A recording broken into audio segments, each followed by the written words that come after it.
Oi, vagiliauti. Leidž tau. Va tai gražu. Dalinas su kamanėm savo maistuku. Labas rytas, suraitytas dūzgiagalviai. Liepos 6, Mindauginės, tad su Mindaugo karūnavimu visus.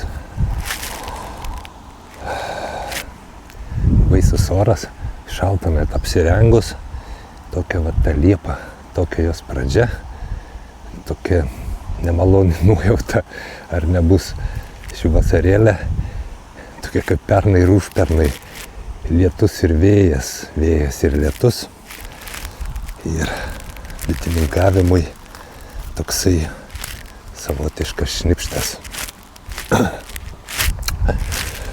Grįžtam prie reikaliukų. Dažnas aš svečias jau dabar eteriuje tam YouTube'ai. Taip gaunasi, kai 3 serialus filmuoji. Mikrošeimelė, pagrindinė šeima, dar ten tai metodiniai visi paskaitėlės, o kaip tai pavadinti, reikaliukai. Bet užsikabliavau, pradėjau, tai tęsim. Pagrindinė mūsų šeima. Laikas gaminti super bites. Kodėl laikas? Skaičiuojam. Tada kai žiūrėjom, pasižiūrėjus žiūros ten metu, kai jau ruošiam tą šeimą kaip perų auginimui 3 kartos, pamatėm, kad buvo kiaušinėlių ir ten 3, 4, 5 galbūt dienos tų lervučių. Pagal tai buvo akivaizdu, kad motinėlės, naujoji ta motinėlė, kur dabar narvelėje čia yra uždaryta, pradėjo kiaušinėlius dėti pačioj birželio pradžioj, ten kokią 3, 4 galbūt dieną. Uždarėm ją birželio 24, tai gaunas, kad nuo kiaušinėlių pradžios dėjimo iki uždarimo, gaunas grubiai 3 savaitės ir gaunas 21 ta diena, kai bitutė nuo kiaušinėlio užauga, bitutė įsirita jinai. Kaip aš ten pasakojau, realiai ten ta pati pradžia, tas toks įsibėgėjimas, dar tos 4-5 dienos toksai nerimtas darbas, tai fakte gavos, kad čia tik, tokio rimto darbo ta motinėlė turėjo apie 2 savaitės, gal plus kelios dienos. Bet tų perų pridėjo ir taip daug. Bet viskas okei, 3 savaitės, ar ne, dirbo, tarkim, motinėlę. Savaitė reikalinga, kad iki 24 3 savaitės nedirba. Savaitė reikalinga, kad tos pirmosios bitutės išsiristų 3 kartos. Tai bus dar plus savaitė. Ir jos jau išsiritusios po savaitės tampa bitutėm maitintojom. Tai būtent tomis bitutėmis, kurios gali tapti superbitėmis. Tai vat ir skaičiuokim. 24 dieną uždaram, pradėjo ristis pirmosios bitutės, prabėgo savaitę, jau Liepos 1 gaunas, Liepos 1, 2 ir jau čia savaitę, Liepos 6, jau kažkiek yra tų būtent 3 kartos tų bitučių maitintojų. Tai jas turim ir paversti tom superbitėmis. O taip pat ir gaunasi, 24 uždarėm, plus 12, kiek čia tų dienų, 6, 12 dienų, kaip ir kalbėjau tam dūzgeliavimo playliste. To viso plano, 12 dieną turim užtikrinti čionai pienelio reikalaujančių lervučių atsiradimą, kad tos bitutės maitintojos taptų superbitėmis. Tai šiandien pabandysim tą operaciją ir padaryti. Dar šitoj vietoj noriu paminėti, ten ir buvau užsiminęs, kad gana dažnai užtenka tam tarpiniam perų pasiauginimui, tai motinėliai ir poros savaičių. Nes, kad neprisiaugint daug tų perų, nes jų išmaitinimas vėlgi reikalauja ir bičių resursų, jos yra pririštos prie tų perų. Ir tą medų, kurį galėtų birželį surinkti jos surenka, bet sunaudoja tų perų išmaitinimui. Ir tarkim, tos bitės dalis pririšta prie perų maitinimo, auginimo, lietutis prasideda, pririštos prie perų maitinimo, auginimo, jos jau nelekia į lauką nešti to nektarą. Ta prasme, turim tam tikrus medūnešio praradimus. Ir prasmės labai daug tų bičių prisiauginti čia nėra, nes jų pilnai pakaks, kaip sakant, šiek tiek regeneruoti, sustiprinti šeimą, kad jinai po Liepos to medūnešio rugpjūčio mėnesį galėtų pilnai užsiauginti pakankamą didelį kiekį tų žiemojimo jau bičių 4 kartos paskutinės. Taip pat jeigu duodam auginti tik tai 2 savaitės, turiu paminėti irgi gal kažkas taip sugalvos, nes ten užsiminiau kažką pabandyti, tai turėkit omeny, kad prie tos datos, kada darom superbites, kur sakiau, tos 12-15 dienų praeina nuo motinėlės izoliavimo, jeigu tik 2 savaitės leidom padirbėti ir izoliavom, prie tų 12-15 dienų turim pridėti dar savaitę, 7 dar dienas. Tai tada jau bus tas terminas, kada tų pienelio reikalaujančių lervučių atsiradimą užtikrinti turim ne 12-15 dieną, o 12 plus 7 19 arba 15 plus 7 22. 19-22 dieną po motinėlės uždarėm. Anksčiau daryti to nėra prasmės, nes tiesiog dar nebus tų bitučių maitintojų, kurios gali tapti superbitėmis. Įsilinoja. Nekokios tos ir prognozės labai nekokios. Nenoriu to tikėti, nenoriu būti blogų pranašų. Gyvensim, pamatysim, kas čia bus. Bandau dar pabaigti tą kalbą ir po to ištaikęs momentą padaryti operaciją, nufilmuoti. Taip, planas pirminis buvo mano parodyti autonominį variantą, kaip tie periukai čia galėtų atsirasti, tos lervutės. Tarkim, kad yra pats tas avilys apsitarnauja, iš šalies niekas nepatenka, būtent tokį variantą. Tai galima realizuoti panaudojant tą pačią motinėlę, kuri yra narvelėje. Bet atsiranda tam tikrų subtilių niuansėlių, kvapai, zonas ir panašiai, kad garantuoti, tarkim, 99%, kad viskas pavyks 100%, kad viskas pavyks taip, kaip suplanuota, yra tam tikrų niuansėlių. Ir pagalvojau, permiegojęs, planas buvo taip parodyti, bet permiegojęs pagalvojau, kad gal tai per daug subtilu ir sunkiai suprantama bus daugumai, nes ir taip permąsčiau, kad aš šitą kablį pagavęs įsismaginęs, galbūt per daug irgi kai kurių dalykėlių prišnekėjau, prirodžiau. Planas pirminis buvo netoks, tiesiog prezentuoti tą būdą bitininkavimą. Tai vis tik nusprendžiau, kad nerodysiu dar kol kas to autonominio, subtilesnio to tokio būdo, kuris daugam nesupras galbūt visą kontekstą, kaip tą tiksliai padaryti, o parodysiu paprastesnį būdą. Tokį, tiesiog elementarų paprastą būdą, kurį gali padaryti kiekvienas, kad ir pradedantis. Taip nuosekliai, jeigu tiksliai, skrupulingai tų mano rekomendacijų prisilaikydamas, gali sezoną pabandyti su vienu aviliu tą padaryti ir pajausti, kaip ten kas vyksta. Tai tiesiog paimsim tą periukų korį, atvirų periukų, kuriame būtų kiaušinėlio koriuką, iš kažkurios kitos šeimos. Galima būtų paimti iš tos pačios mūsų mikrošeimelės, ant pažiūrėjus, galbūt rasime tą korį tokia tinkam, kad būtų kiaušinėlio bent jau. Aš ko gero į mikrošeimelę nelysiu ten, po tom meduvėm, kad ieškoti. Pas mane čia yra Dūzgėlyno laboratorija. Čia dar būtų tokie bandymai, mano eksperimentai vyksta visokie. Čia būtų galima dar porą serialų nufilmuoti, norint vien iš to avilio apie tai, kas vyksta, ką čia bandau, ką tyrinėju. Ir ko gero, man bus patogiausiai čia kažką surasti, nes čia prie viršaus aš rasiu kokią tai panašų tokį korę, kad įdėti čionai.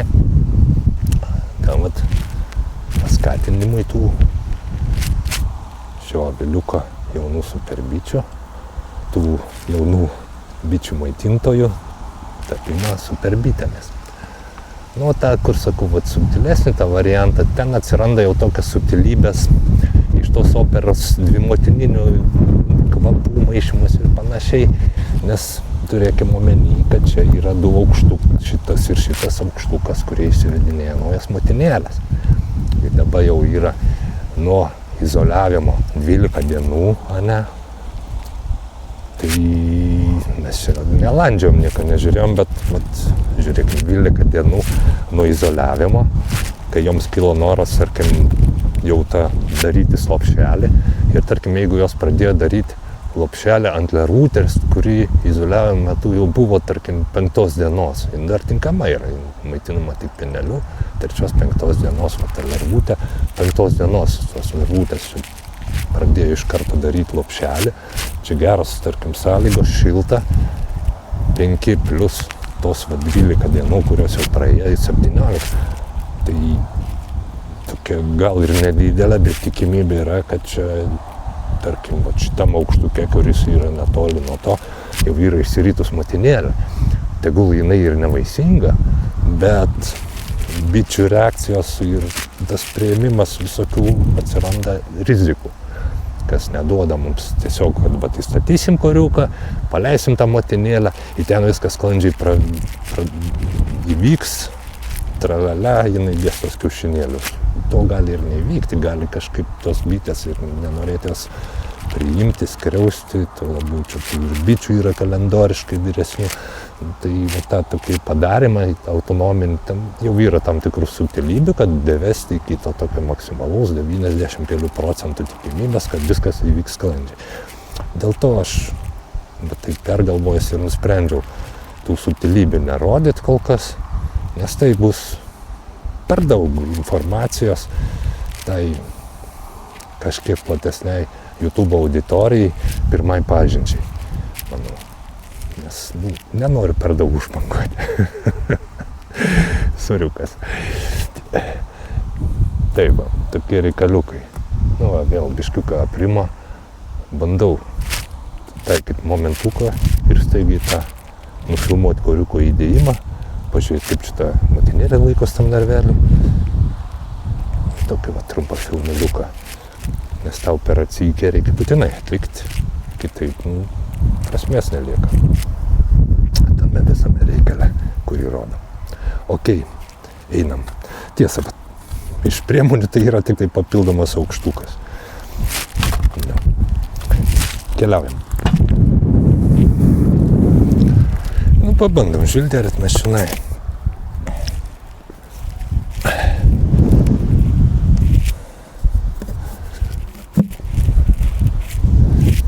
Žiūriu, ar matosi? Matosi. Nu, dabar čia nedarinėsim, yra ta mūsų motinėlė. Čia bitukai jie šefuoja, pamaitina. Iš karto gal aš būtų. Dedu tą aukštuką.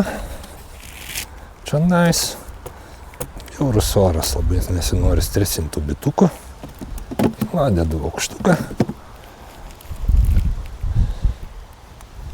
tą motinėlę čia į pakraščiuką patraukiu,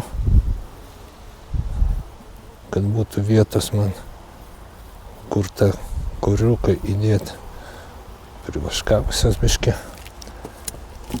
Ir žiūriu, matas ir taip, biškį pataisau. Einu ten į laboratoriją susirasti kuriuką tinkamą.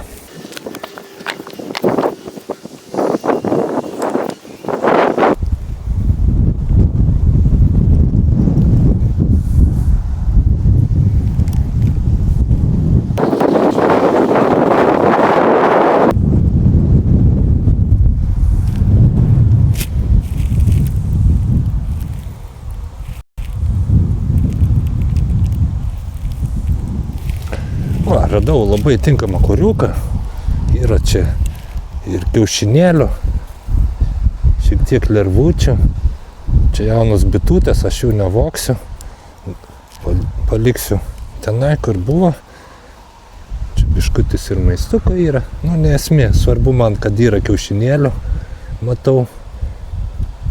Lervučių gali ir nebūti. Tie kiaušinėliai po 3 dienų bus lervutėmis reikalaujančiomis penelio ir atliks savo funkciją.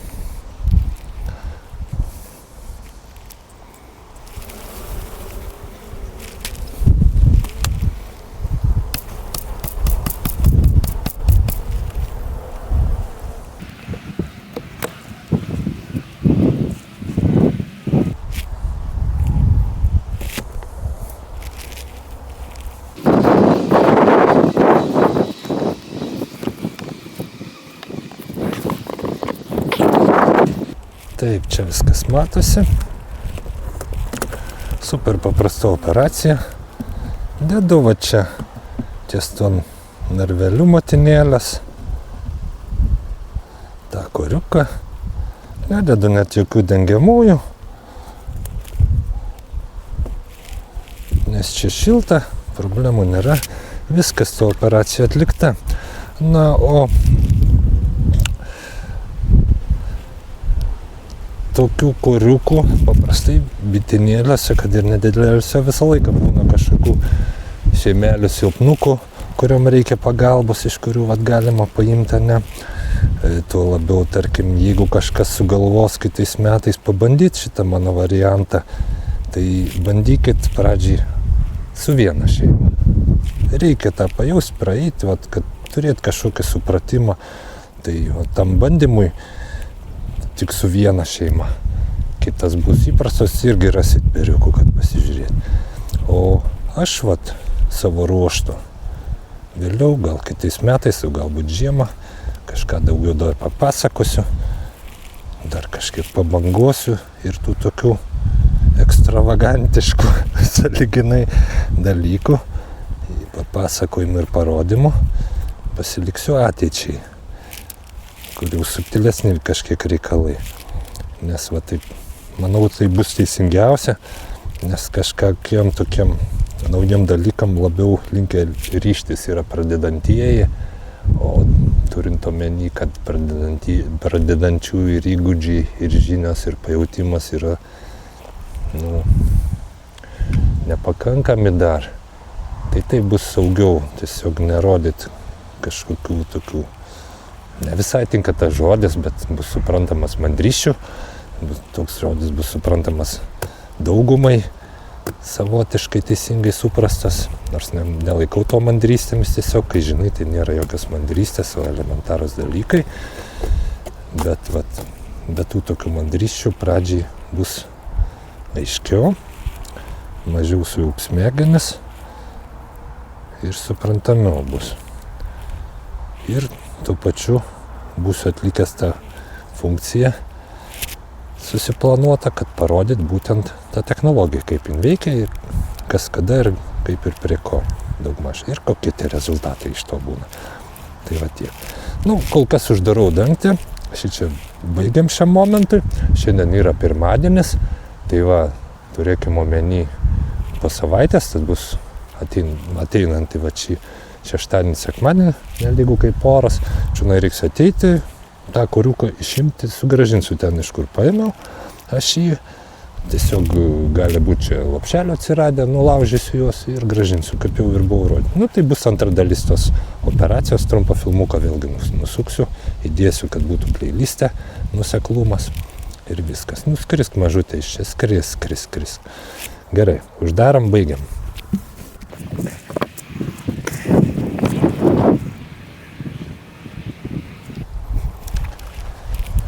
Į kągi. Baigiam filmuką. Viso gero. Linkiu visiems gražios vasaros, kad netektų nusivilti kaip pernai ir užpernai dėl orų, tokių rudeniškai nevasariškų. Tikėkimės, viskas bus gerai. Sėkmės visiems. Iki.